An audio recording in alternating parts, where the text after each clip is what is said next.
Well, and as the nation mourns the 39th president, many are remembering him for his work after leaving the White House. The stories we heard today in which Carter is praised for his work is often different than the ones we heard while he was serving.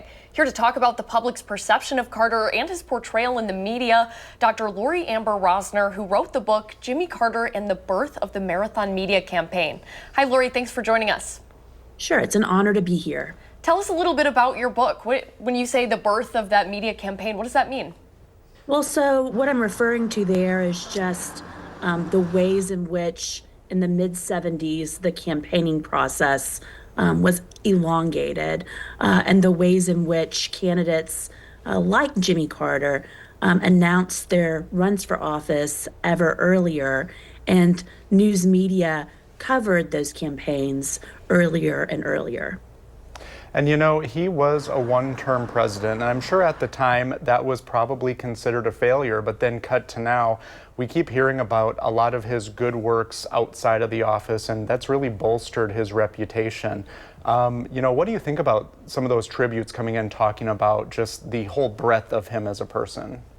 Yeah, well, certainly the shorthand had been prior to this moment that former President Carter was something of a failed president, but the most noble ex-president.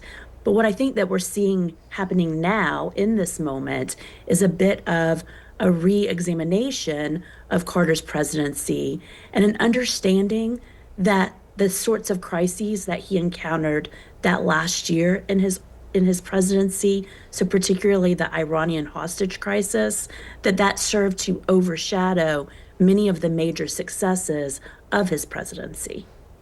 And that's something that happens often when a former president passes, that their legacy is kind of re-examined in this way, that they're reconsidered? I mean, I think that certainly what public memory scholars would say is that as time goes on, many presidencies are remembered in kind of a kinder light, particularly those that have ended in one term. I think that we're seeing a really unique re-remembering of the Carter presidency, in part because of the 4 decades that followed and the ways in which he gave back to his community and beyond through his efforts with the Carter Center and also with Habitat for Humanity. I can't help but notice, I mean, this funeral comes just a few weeks before we are set to inaugurate President-elect Trump into a second term. And I think we've all seen video and photos of former President Obama and President-elect Trump talking, other presidents, former presidents who might differ in policy and politics coming together to talk.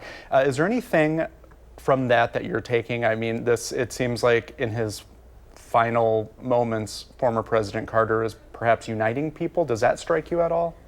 Yeah, I definitely think that certainly there is a consensus amongst those former presidents that Carter was remarkable as a man of integrity, a leader of great character that helped glue our country back together in the aftermath of Vietnam and Watergate. And so I think there is a great respect for former President Carter.